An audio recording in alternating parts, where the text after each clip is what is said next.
Are there any questions on anything from yesterday?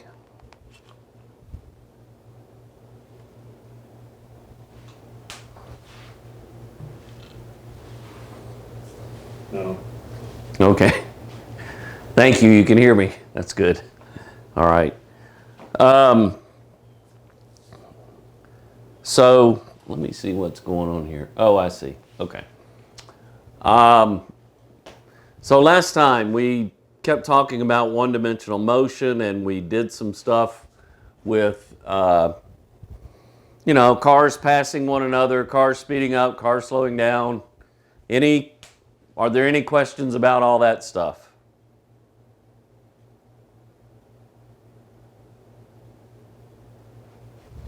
Okay. Sorry, I can hear what you're saying. Can you hear me? Is it? I can hear you now. You can hear me now. Okay. Maybe if I turn this a little bit. Is that okay or? Yeah. Okay. Let me turn this fan off. I got this fan running in here, and maybe that's messing us up.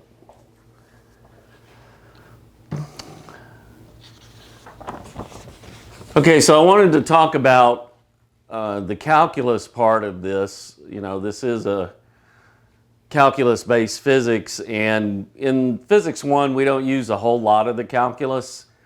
We will do some stuff. We'll use it heavily in Physics 2, but I wanted to spend just a little time talking about the calculus aspect of what we've been doing. Because really, using the calculus makes it easier. It really does. Once you get used to it.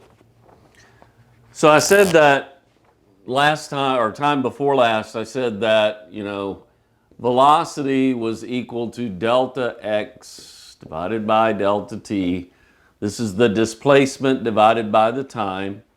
That's the average velocity. Hey, yeah.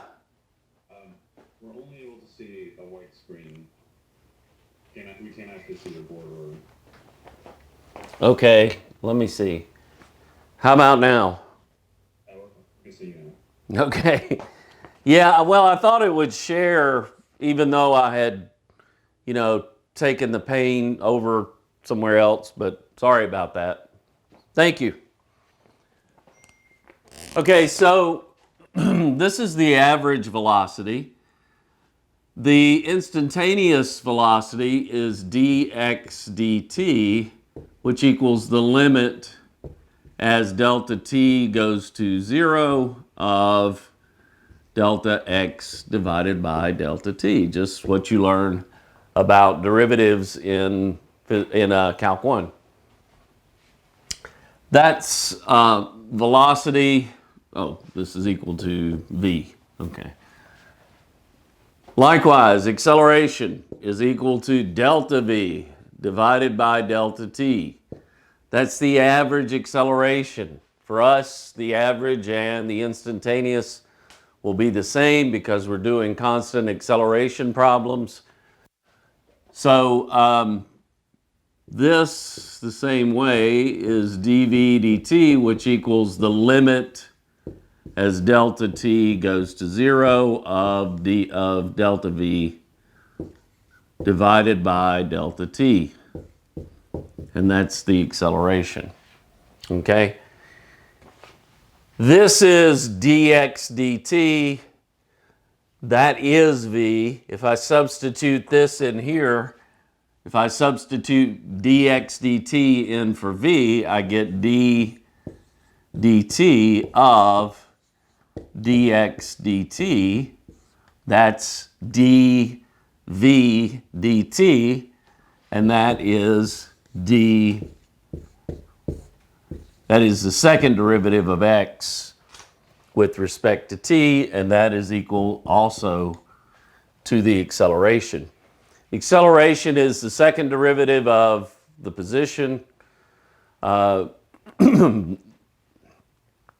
displacement, and velocity is the first derivative of the displacement, okay?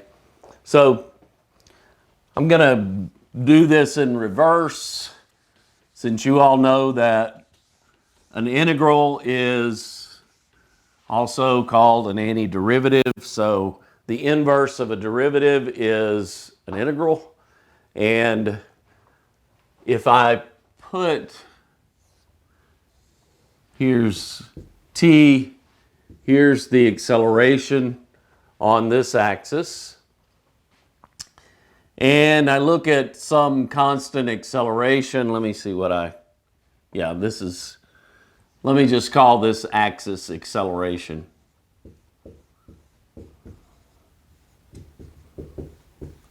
So here's some constant acceleration A. It looks like this. It's a flat line, not a wavy line.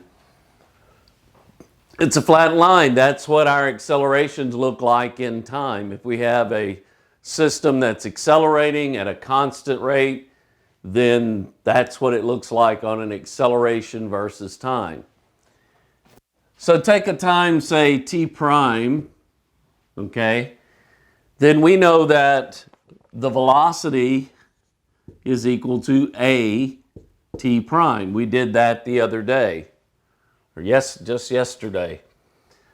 So this is what? This is the area. Let me put it in a little different color.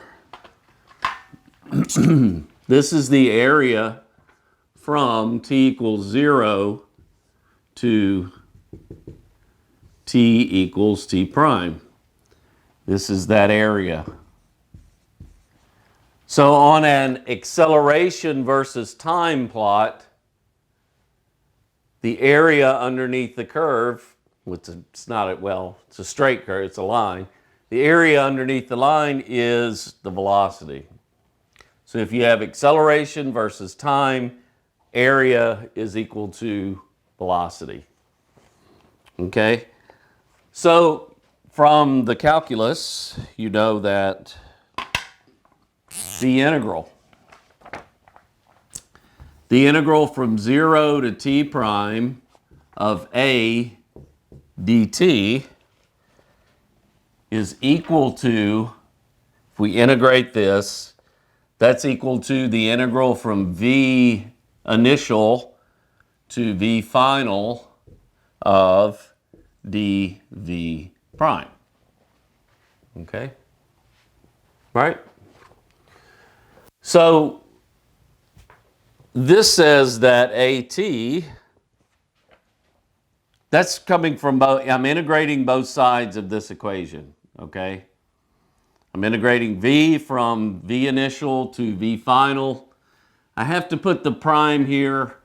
I don't think there's any mathematicians around, but mathematicians get nervous if you have a variable in your integrand that matches a variable in the limits of integration. I don't, but just good form here, I'm integrating from V initial to V final, and I'm integrating dV prime.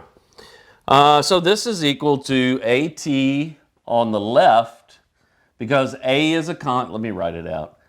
A is a constant. I pull that out front. That goes from 0 to t prime of dt, and that equals the integral, just the same thing I have up there, the integral from V initial to V final of dV prime.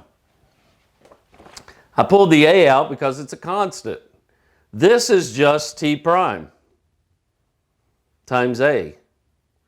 This side is V final minus V initial. So I get V final minus V initial is equal to A t prime, and that's exactly what we got the other day when we were when I was developing these equations, okay?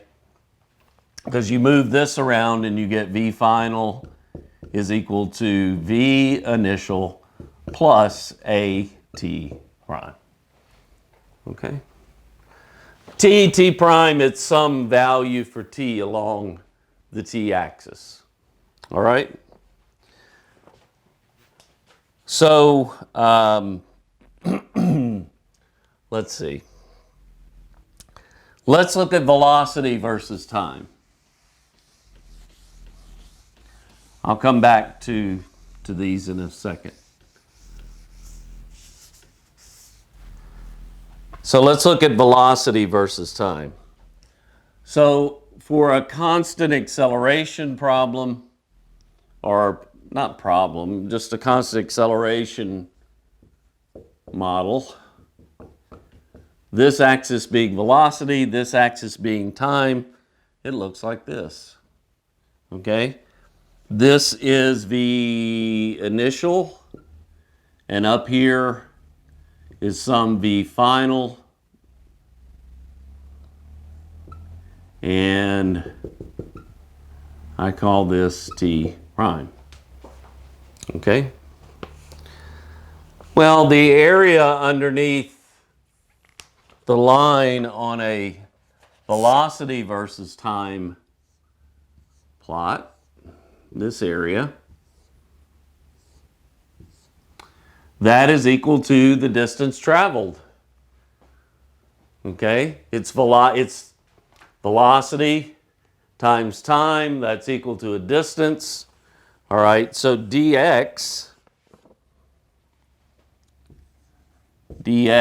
is equal to v of t dt prime.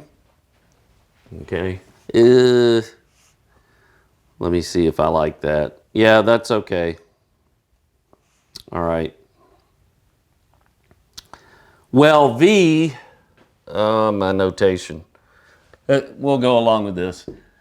My v of t is equal to, from what we did previously, it's equal to v initial plus a t. I'll not prime the t.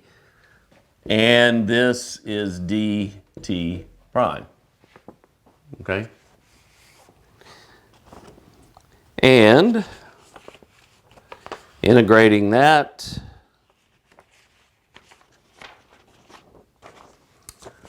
so I'll integrate both sides here, and you get, on the left, you get the integral from x initial to x final of dx. That equals, I'm going to pull this through, that equals the integral from 0 to t of v initial dt prime plus the integral from 0 to t of at dt prime.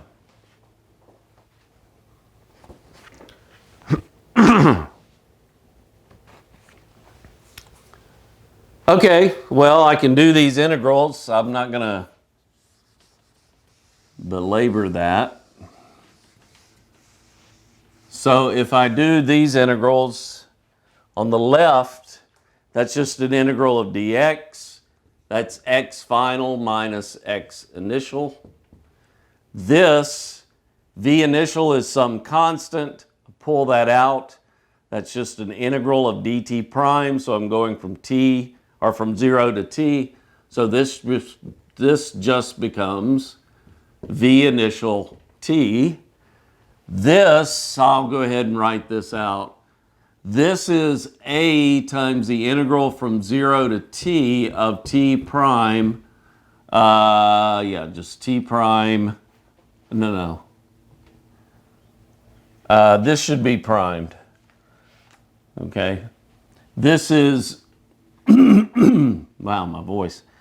This is a times the integral of t prime dt prime.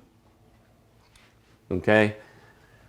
What's the integral of t prime dt prime? Well, that's t prime squared over 2. So this is plus t prime squared over 2 from 0 to t. And that is equal to t squared over 2.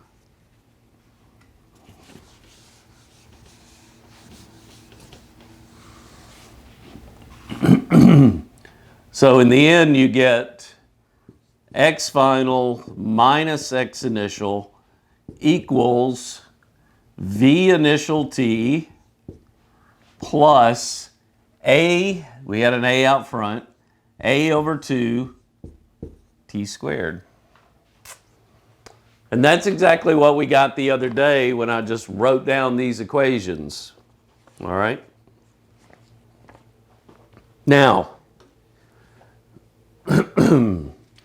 this is x final equals all this stuff on the right. I'm going to rewrite this in a like we had it the other day. I'm not crazy about this XF, XI stuff in Survey, but we'll live with it. X final is equal to x initial plus v initial t plus a over 2t squared. I claim that v is equal to dx dt. Well, what do you get when you differentiate this? This is a constant. That gives you 0. This is v initial some constant times t. That gives you v initial. Plus, when you differentiate this, you get a t. That's exactly what we got, okay? That's exactly what we got for that velocity acceleration equation. All right, by differentiating this, you're deriving or you're producing that velocity acceleration time equation. And in our notation, this is v final. Okay? Differentiate it one more time. That should be the acceleration. So acceleration is equal to dv dt. Well, that is a constant. That's 0, and the derivative of at is just a. That's what we got. Okay, that's it.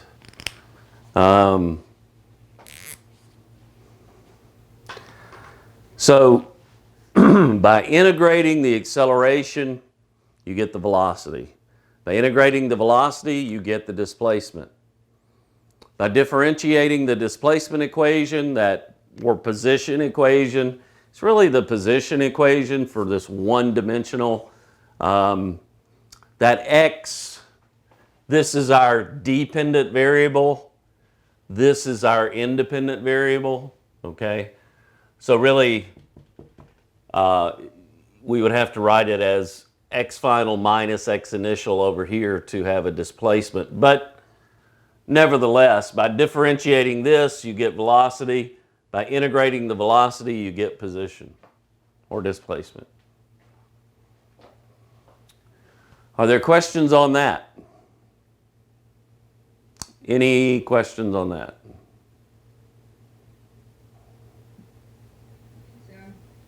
Okay. All right. So based on this, I want to talk about free fall. Free fall. What I mean by free fall is an object that its only influence is the acceleration due to gravity. What's the acceleration due to gravity? What's the value for the acceleration due to gravity? Absolutely. We typically give it the symbol little g. When I write little g, everybody wants to always ask, is it negative? Is it positive? When I write it, it's a value. It's a magnitude. Okay? I'm not adding in the negative. I'm going to give you the equations for free fall, and they're just like the 1D equations that we had for the x-axis, except we're going to be on the y-axis. So when I write g, it's just a magnitude. It's not positive. It's not, I mean, it is positive. I'm not worried about the SIGN, okay? we will use 9.8 meters per second squared. Some people may argue that, this should be 9.81 or something like that. This varies over the surface of the Earth. It varies with your altitude. It varies with the position you are on the Earth because of the inhomogeneity of Earth's crust, and so it has all kinds of variances.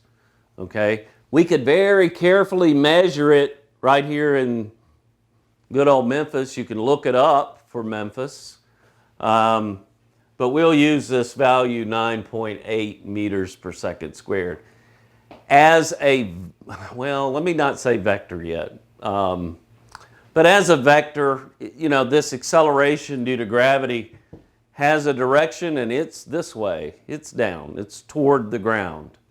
Okay? Locally, it's vertically down. All right? Now, these free fall equations are, just like I was saying, they're exactly like the equations that we had for the x-axis. So acceleration is equal to, now I will write it, negative g. Okay? So the acceleration is equal to negative g, v, y, I don't know if we use a vy, maybe. Ugh. Vy initial, final is equal to vy initial minus gt, because the acceleration is negative g. G is this magnitude. Okay? So that's the velocity acceleration equation for free fall. Likewise, you have that position equation. It's simply y final is equal to y initial plus vy initial minus g over 2 t squared, and I left out a t here. I do that all the time. I don't know. Some kind of mental disorder. Okay. So this is exactly like we had for the x direction, except now there's y initial, vy initial, and for the acceleration, you substitute negative g. Okay? There's one more equation we haven't even used in the other problems or examples that we've done. By the way, I did post some homework problems on WebAssign, so you can take a look at those. Chapter 2. And I think what we do today, if we would, which we will get through free fall, I think that's everything in chapter 2.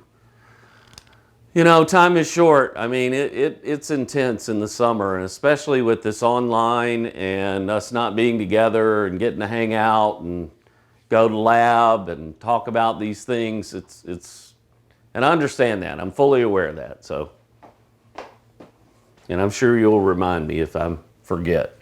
Okay, one more equation.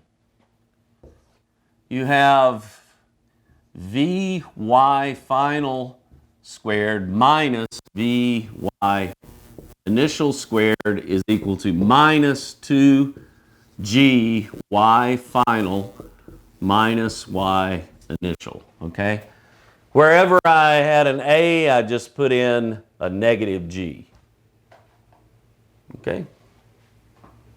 All right, so let's talk a minute about those are the equations. It's on the equation sheet. We're going to be using these. They're identical to the 1D motion along the x direction, except the acceleration is negative g. And the position is y. Okay, so let's say, like this marker, if I take this marker and I toss it up in the air, and I know you can't see it at the apex, okay?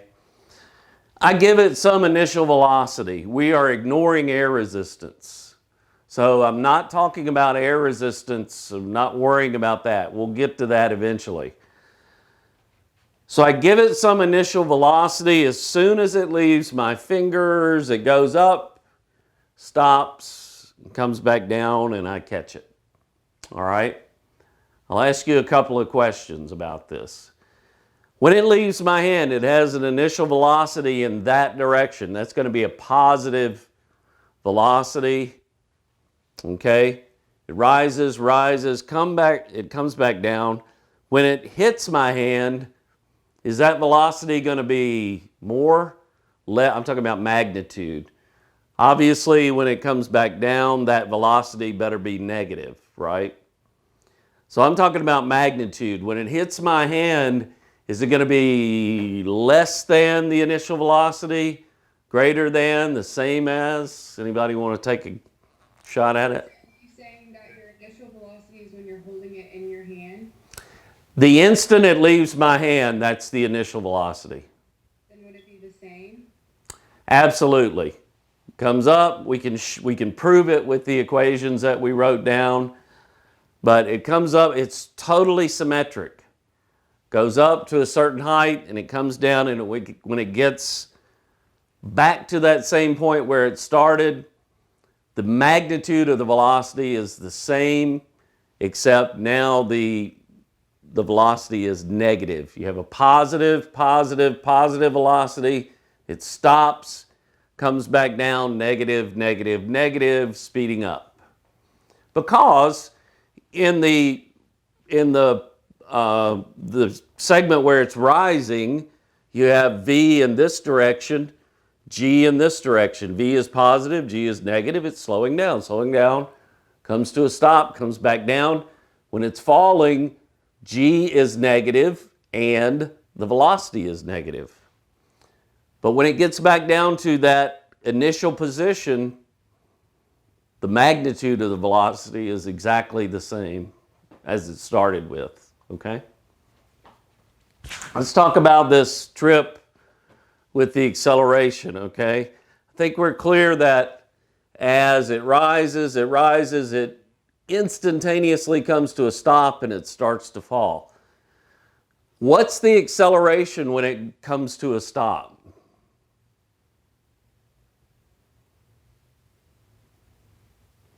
Can you repeat that? Sure. It's rising. It comes to rest for an instant, and it starts to fall. What is the acceleration at that instant when it comes to rest? 0. Well, if the acceleration were 0, I don't think it would start falling back down. So would it be the force of gravity just in the Yeah, opposite? no, it's in the same direction. Okay. G is a constant. It's a constant. It has a value of 9.8 meters per second squared, and it's this way. For that entire trip, G is this way. The object can stop and still have an acceleration that's constant. Okay? You believe that? You want to argue about that online? Anyway, so if I look at this on here go the plots again like I just wrote. Here's the acceleration versus time. This one's simple. I'm talking about this object going up, one dimension. Here it goes up, and it comes back down. I'm drawing it side by side, but it's along the same line, okay? The acceleration for the entire trip is down here, and it is equal to negative G. Okay? I drew it a little over here. We're starting at T. This is the point where it leaves my hand. Right there at t equals 0. Okay, it leaves my hand at t equals 0, and that's when we start this little process.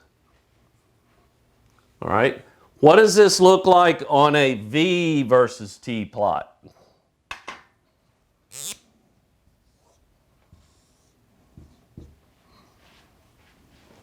This is velocity versus time. What does this trip look like?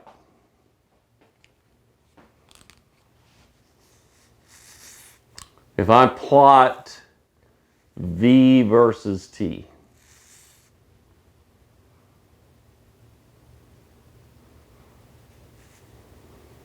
well, it's linear, isn't it? Remember when we integrated when we integrated a, we got a linear equation? This plot better be the integral of this plot. Okay? So that's linear. It's going to look like this. Here's v initial. Here's v final. And it looks like this.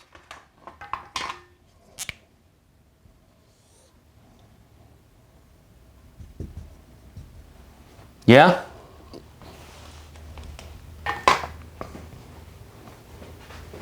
Does that make sense?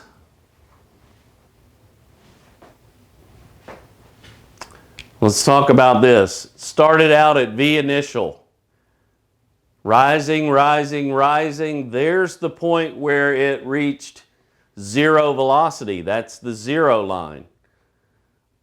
Falling, falling, falling. The velocity becomes negative. It's falling, falling, falling, and that's where it reached my hand.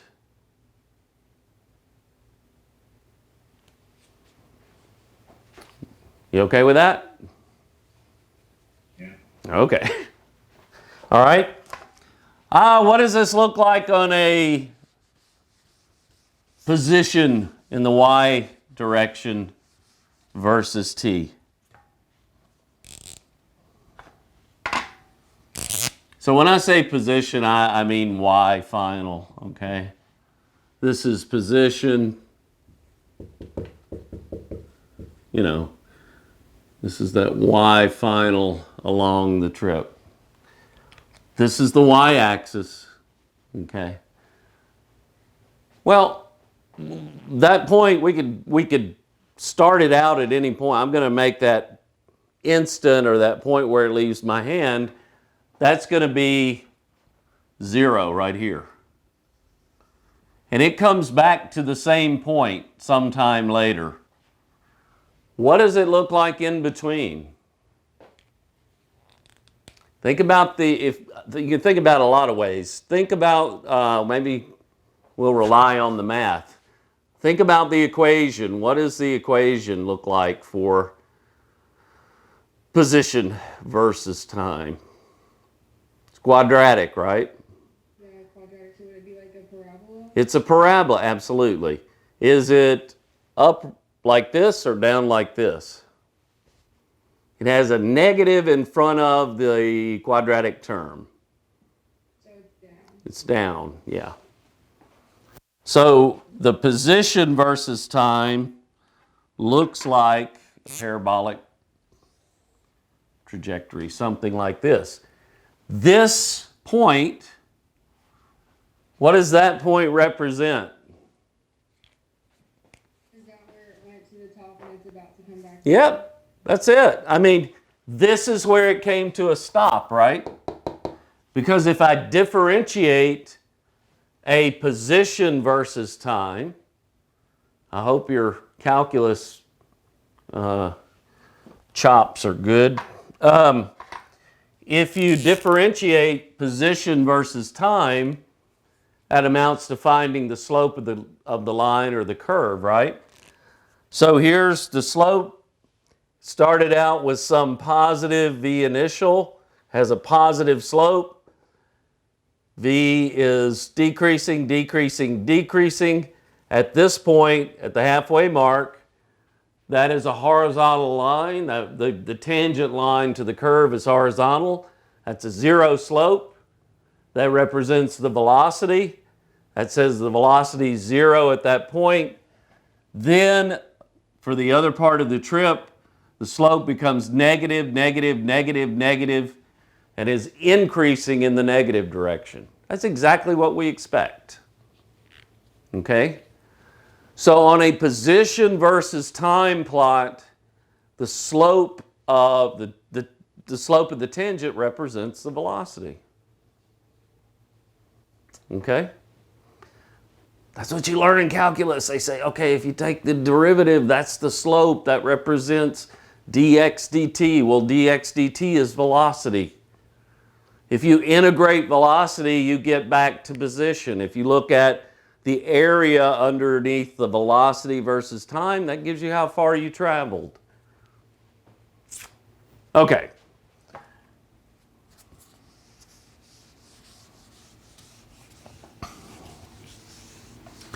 We can also, sometimes I'll do a little spiel about, let's say we'll just do it real quickly, just to get you thinking about this. If you look at a position versus time plot, and let's say it looks something like this.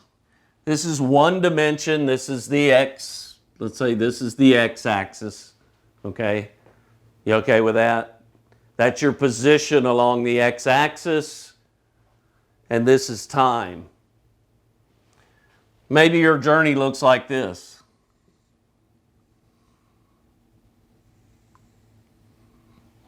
Okay? Well, what does this represent?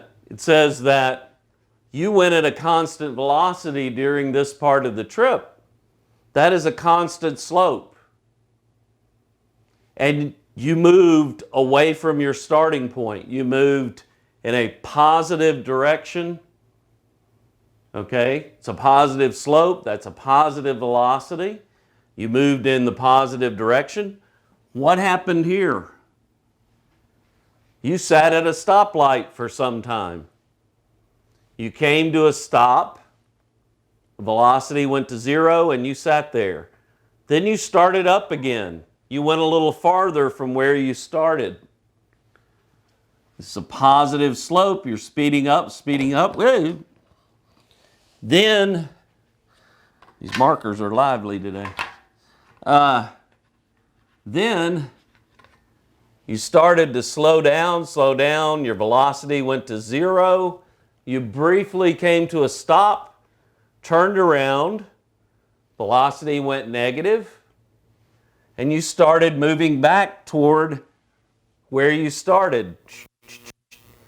Then you slowed down, okay, and you came to a stop again, and now you're just sitting at that position.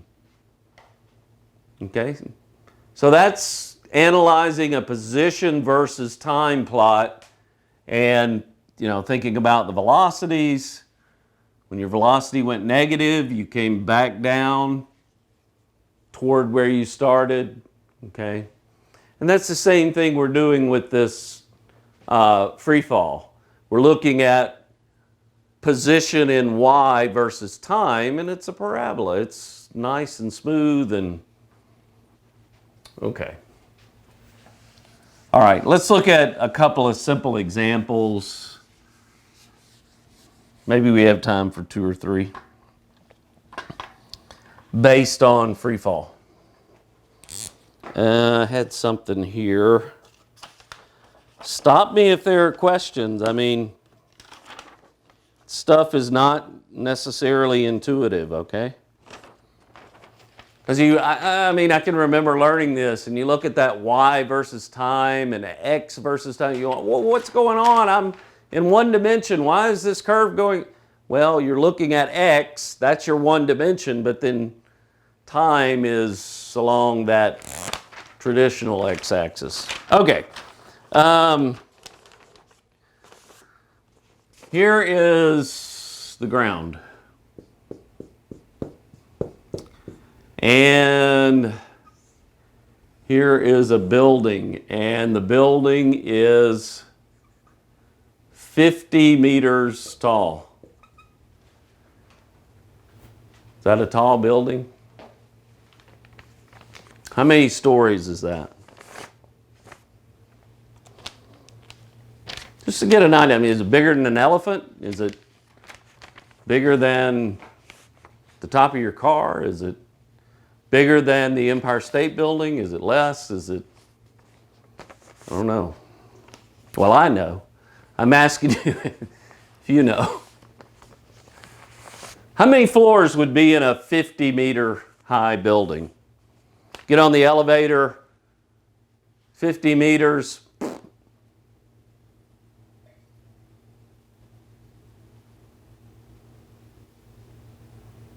100 floors? How tall is one floor in a building? I have no idea. You have no idea? No, I have never. You've never been in a building. Okay, how tall are you? Me? Yeah, 5'1". 5'1". Okay. Would you say that when you're walking in a building, surely you've been in some kind of building, is the ceiling about double your height? Is it 10 times your height or? It's probably about double my height. Yeah, it's about 10 feet. A floor of a building, each floor is roughly about 10 feet.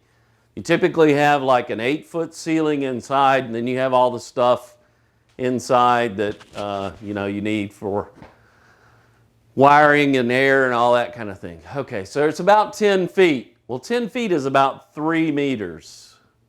Well, it's a little more than 3 meters. It's maybe about 3.5 meters. Okay? So how many stories is our building?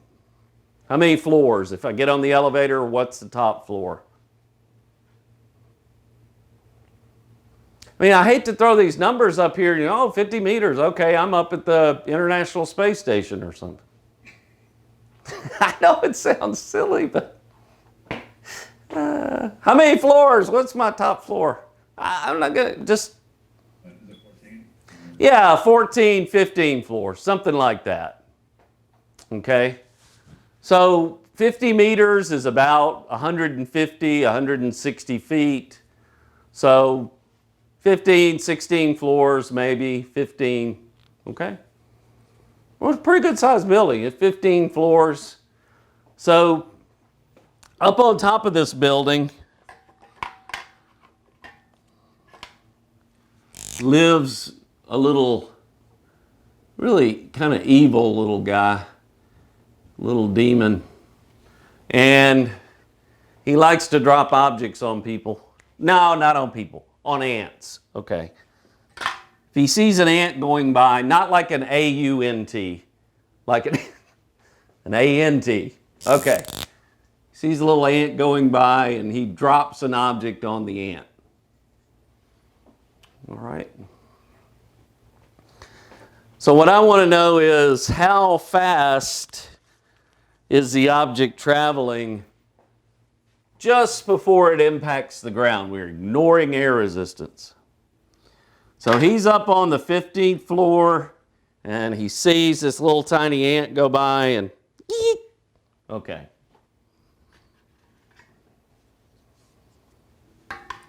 Well, we could do it a couple of ways. So it impacts the ground, and I want to know what is V final. Okay.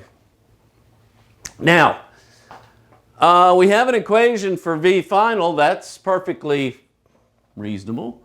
We have V final is equal to V initial minus GT. This is free fall, so that's the equation for the final velocity. However, we don't know the time, right? We don't know the time. We got to figure out the time of fall. V initial is going to be equal to 0. He's just dropping this. Later on, he'll start throwing objects down, but right now he's just dropping it. Okay.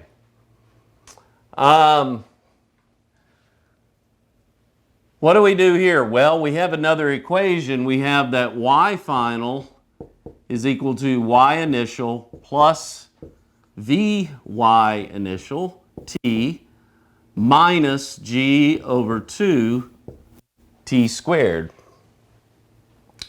Well, I think we have enough information to find the time from this equation. Y initial is equal to 50 meters. All right? This is our y-axis. I mean, I didn't put the axis up here, but this is the y-axis. So y initial is 50 meters. Y final is equal to 0 meters. That's what we want. We want to know how fast it's going just right as it impacts the ground. Vy initial, he's releasing it from rest. Vy initial is equal to 0. We know G, we can figure out T. So let's do that. I'll fill in this information here. I get 50 meters is equal to, y initial is equal to, I did it wrong. Y final is 0. That's equal to 50 meters. That's y initial. Then we have Vy initial is 0. So we have 9.8 meters per second squared over 2t squared. Okay? We can solve this. We get, move 50 over here. That gives you a negative. This is equal to a negative 4.9 meters per second squared. I'm dividing that by 2t squared. Okay? The negatives cancel, thank goodness. And you get 50 over, and I'm not going to put the units in. 4.9 is equal to t squared. So I want to leave this.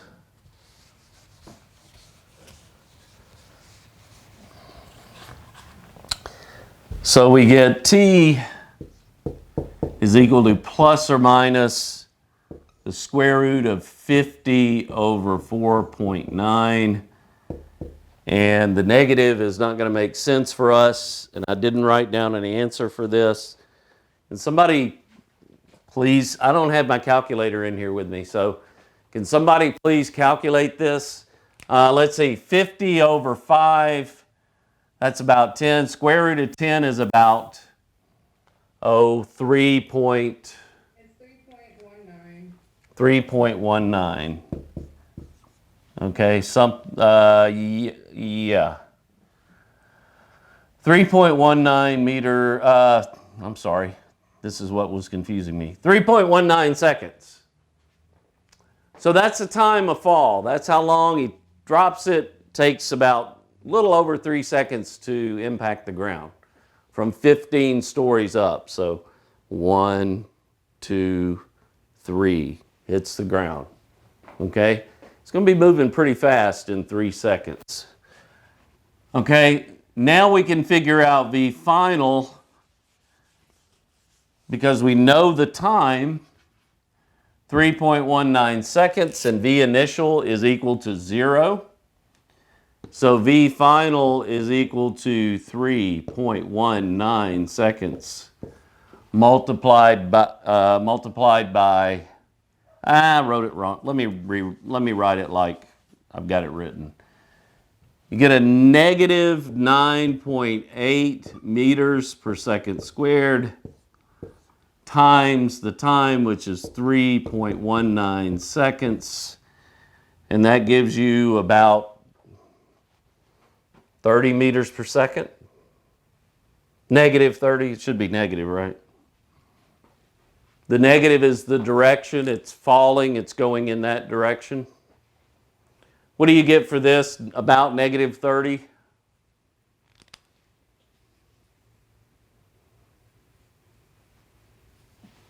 negative 31.3.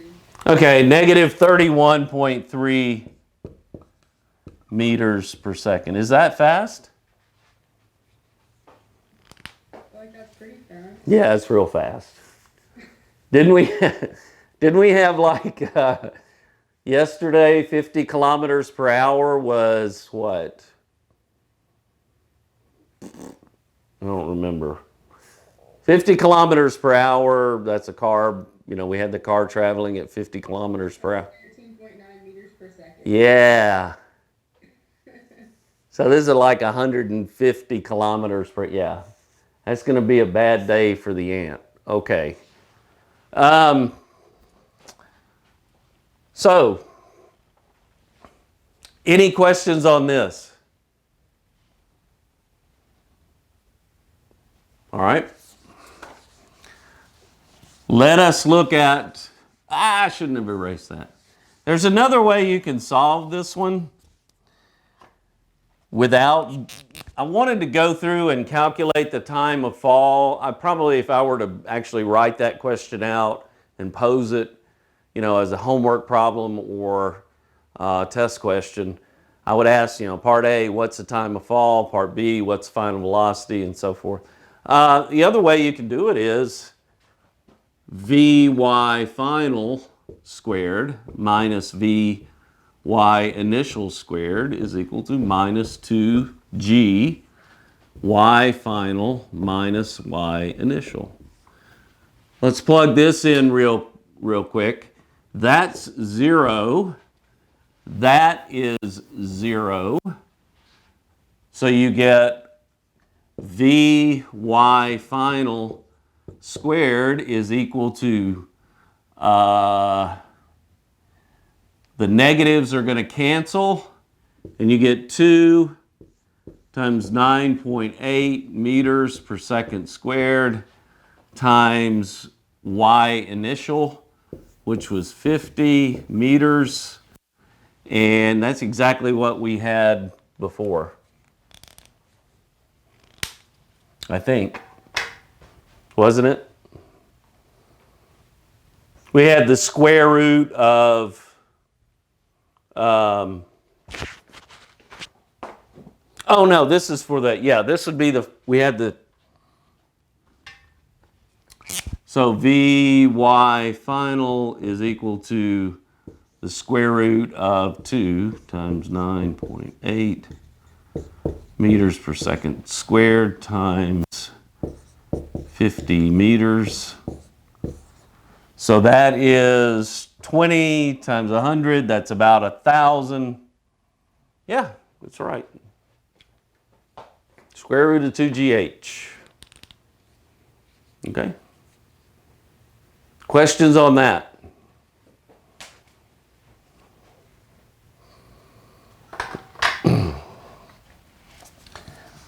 Let's look at, I think I wanted to look at the inverse or reverse situation.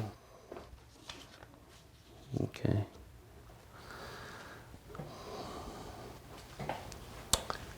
So same building.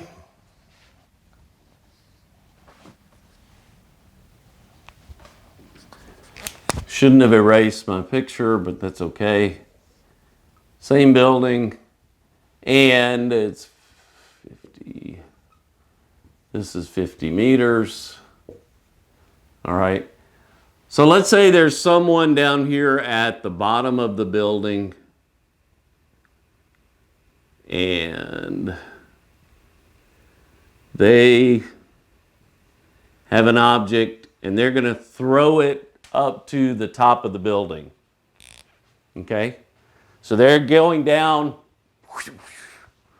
right? They're starting at ground height, bending down, and let me give them a, they've got super strength, superpowers.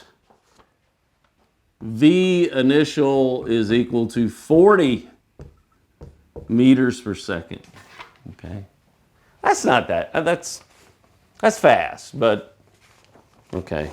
Yeah, it's pretty. All right. How long does it take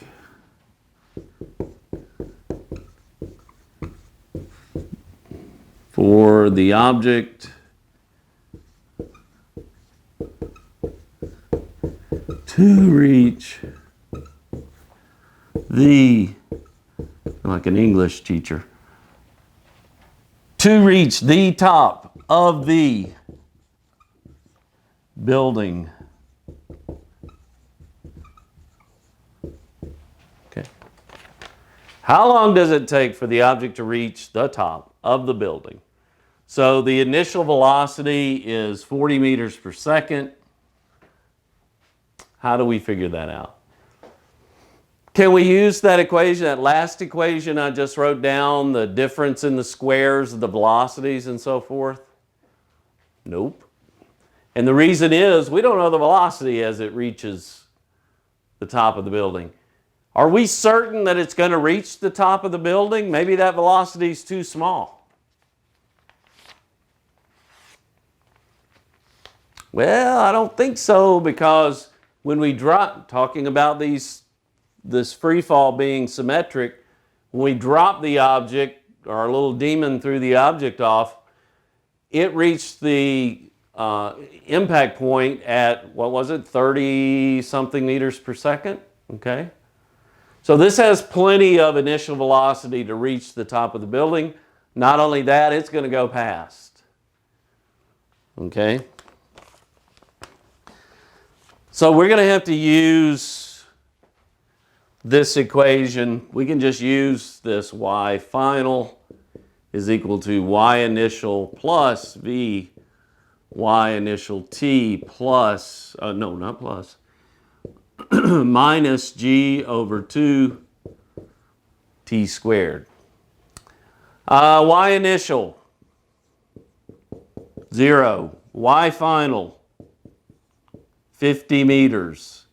Vy initial, I just put v initial, but I'll write it as Vy initial. Vy initial is equal to plus 40 meters per second. Okay. We know G, so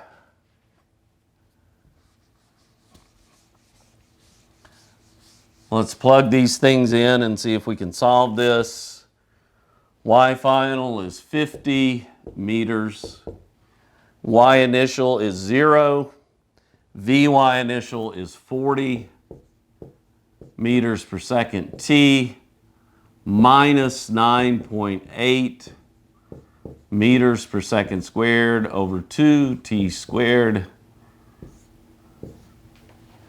and solve for t. T is equal to what? Well, we could factor out a t. No, we can't. What am I saying? Let me write it out in standard form. It's 9, well, I'm going to go ahead and divide by 2. It's 4.9 meters per second squared, t squared, minus 40 meters per second t plus 50 meters. That's equal to 0. Just moving these around and so forth, okay?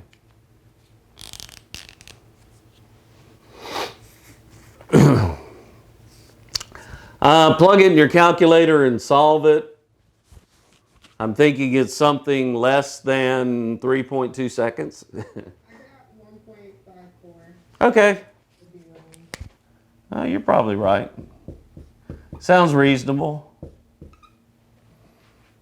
Next time I'll bring my calculator, but usually I try to keep people awake by asking people to do calculations for me. So there's always some people that, you know, they're calculator wizards. Any questions on this?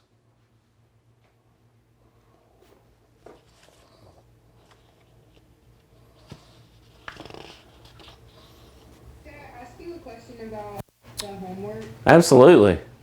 So I looked at the first one and I got confused. Okay, I don't know where to start. that's fine. Okay, let me get my laptop. I didn't bring it out here. Oh, I can look it up on here. I'll go away for a second. But okay.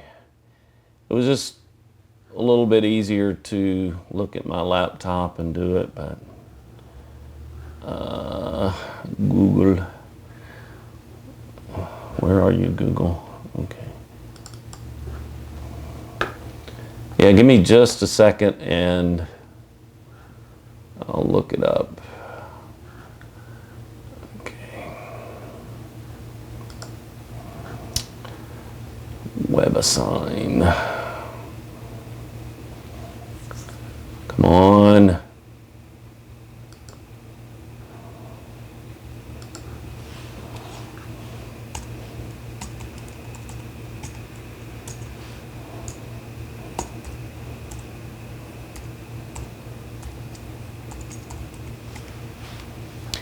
By the way, you're, certainly at the beginning of what? Okay, hold on. At the beginning of class, you're welcome to ask me about homework. And any time during class, I'm just saying, I don't mind starting out answering homework questions. Okay. Numero uno.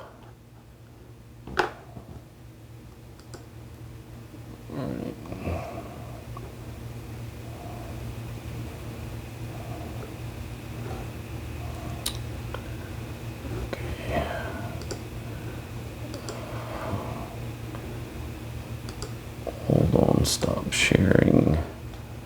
Hold on.